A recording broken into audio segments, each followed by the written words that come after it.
En 1973, le physicien John Bell a souligné un mystère central de la mécanique quantique, la nécessité d'une distinction sujet-objet. Si les résultats de mesure impliquent un sujet, la théorie ne précise ni où ni quand cette distinction se produit, laissant une lacune fondamentale.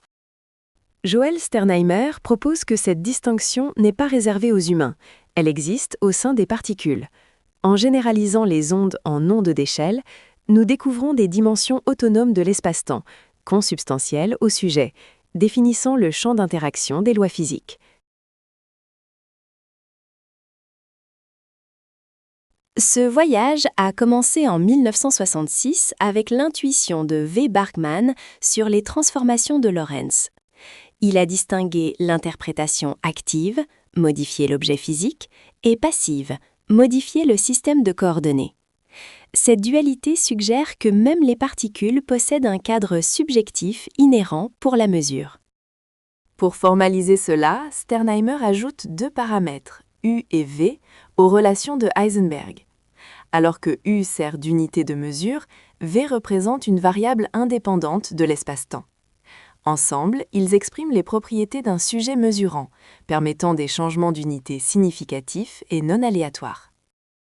Ces nouvelles dimensions créent un spectre de masse exponentielle.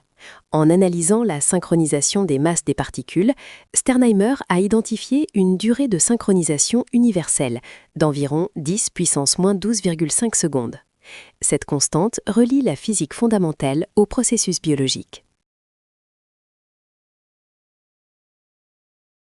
Cette durée de synchronisation correspond au passage de l'agitation thermique au mouvement brownien des acides aminés.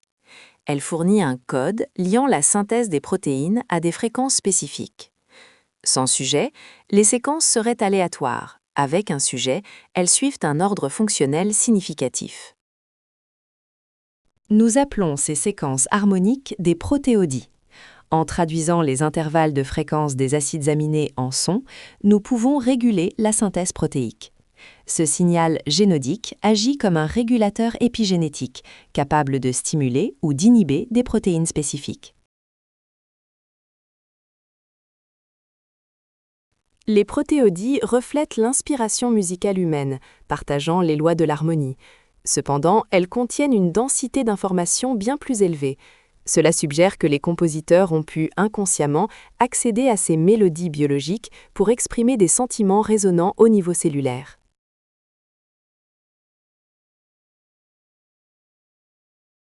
Les applications pratiques sont transformatrices. Du traitement des migraines au Japon à la résistance à la sécheresse des cultures en Afrique, les signaux génodiques offrent une voie thérapeutique non invasive. Cette méthodologie traite le patient comme un sujet participant à sa propre guérison. Les travaux de Sternheimer réconcilient l'observateur et l'observé.